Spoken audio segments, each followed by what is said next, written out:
ဘဝရဲ့လောကရန်လှိုင်းတဘိုးတွေကိုအခိုင်အမာဆုံးကြံ့ကြံ့ခံနိုင်သူတွေကတော့စနေသားသမီးတွေပါပဲတခါတလေမှာကိုယ်တိုင်ကပင်ပန်းနေပေမဲ့သူတစ်ပါးအတွက်အားကိုးရာဖြစ်နေရတတ်ပါတယ်ဒီတစ်ပတ်မှာတော့ပင်ပန်းခဲ့သမျှတွေအတွက်ထိုက်တန်တဲ့အသီးအပွင့်တွေကိုစတင်ခံစားရတော့မလားဆိုတာကိုကြည့်လိုက်ကြရအောင်ပါမင်္ဂလာပါကံလန်းညွန်ဗီဒင်ပညာရက်ဆိုင်ရာရိပ်မြုံမှပြန်လေကြိုဆိုလိုက်ရပါတယ်ဒီနေ့မှာတော့2026ခုနှစ်ဖေဖော်ဝါရီလ9ရက်နေ့ကနေစတင်မဲ့တပတ်တာအတွင်းစနေသားသမီးတွေရင်ဆိုင်ရမဲ့ကံကြမ္မာအနှိမ့်အမြင့်တွေနဲ့ဘလို့အခွင့်အလမ်းကောင်းတွေစိုက်ရောက်လာမလဲဆိုတာကိုအသေးစိတ်ဟောကြားပေးသွားမှာပါအဆုံးထိနားဆင်ပေးကြပါဦးစီးပွားရေးနဲ့ငွေကြေးကံမှာတော့စနေသားသမီးများအတွက်ယခုအပတ်ဟာဇွဲရှိလှုပ်ဆောင်ခဲ့သည်များအရာထင်လာမဲ့အပတ်ဖြစ်ပါတယ်လုပ်ငန်းရှင်များအနေနဲ့အိမ်ချမ်းမြေကားသို့မဟုတ်အကြီးစားစက်ပစ္စည်းအယောင်းဝယ်လုပ်ကိုင်သူများအထူးအောင်မြင်ပါလိမ့်မယ်လုပ်ငန်းခွင်မှာမိမိအပေါ်မကောင်းကြံသူတွေရှိနေခဲ့ရင်တောင်မိမိရဲ့တည်ငြိမ်မှုနဲ့လုံနိုင်စွမ်းကြောင့်သူတို့ဖာသာနောက်ဆုတ်သွားပါလိမ့်မယ်အလုပ်အသစ်အတွက်ကမ်းလှမ်းချက်ကောင်းတွေရရှိတတ်ပါတယ်ငွေကြေးပိုင်းမှာတော့ငွေဝင်လမ်းကြောင်းတည်ငြိမ်နေပါတယ်မမျော်လင့်မဲ့အကျွေးအဟောင်းတွေပြန်ရတာမျိုးဒါမှမဟုတ်မိသားစုတွေကလူကြီးတယောက်စီကနေငွေကြေးထောက်ပံ့မှုရတာမျိုးကြုံရတတ်ပါတယ်ဒါပေမဲ့ကျန်းမာရေးအတွက်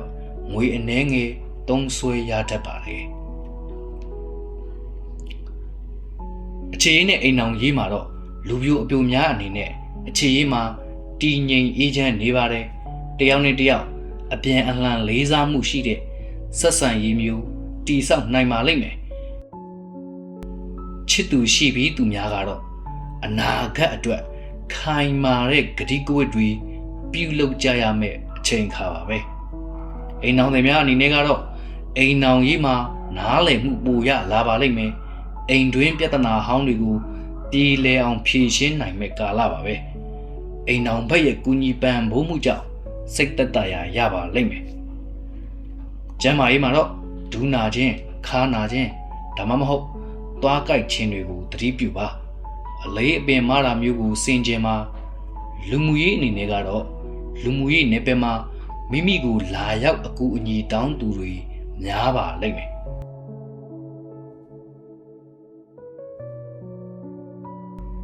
မိမိရဲ့တည်ငြိမ်တဲ့ဆုံးဖြတ်ချက်တွေကြောင့်သူတစ်ပါးအတွက်လမ်းပြတယောက်ဖြစ်နေပါလိမ့်မယ်ဒီတစ်ပတ်မှာကံကောင်းစေတဲ့အယောင်တွေကတော့ခရမ်းရောင်အနက်ရောင်မီးကိုးရောင်တို့ပဲဖြစ်ပါတယ်ကံကောင်းစေတဲ့ကဏ္ဍကတော့ခွန်3ည3ရရအနေနဲ့ကတော့စနေနေ့နေ့ပိုင်းမှာဖះမှာနှင်းစီ10ပွင့်လှူဒန်းမှာလမ်းမေးခွေးများဒါမှမဟုတ်တလိษံများအားအစာကျွေးခြင်းဖြင့်မိမိရဲ့ကံစားတာမှာရှိနေတဲ့အညံ့တွေကိုပယ်ဖြတ်နိုင်ပါတယ်လောကမှာအခက်အခဲဆုံးအချိန်တွေကိုကျော်လွှားနိုင်သူတွေဟာအောင်မြင်မှုရဲ့အရာသာကိုအပြည့်အဝခံစားရတတ်ပါတယ်အခုဟောကြားပေးခဲ့တဲ့လမ်းညွှန်ချက်တွေကဆရာရဲ့စနေသားသမီးပရိသတ်တွေအတွက်အားအင်တစ်ခုဖြစ်မယ်လို့ယုံကြည်ပါတယ်ကံလမ်းညွှန် channel မှာအပတ်စဉ်တင်ဆက်ပေးနေတဲ့ဟောစရန်တွေကိုအချိန်နဲ့တပြေးညီသိရှိနိုင်ဖို့ channel ကို subscribe လုပ်ထားကြဖို့တိုက်တွန်းလိုပါတယ်ဒီဗီဒီယိုလေးကိုလည်းအခြားသောစနေသားသမီးများအတွက် share ပေးသွားကြပါဦးအားလုံးပဲစိတ်ဤချမ်းသာခြင်းကိုယ်ဤကျန်းမာခြင်းနဲ့ပြည့်စုံပြီးကံကောင်းခြင်းတွေစုံစည်းနိုင်ကြပါစေဗျာ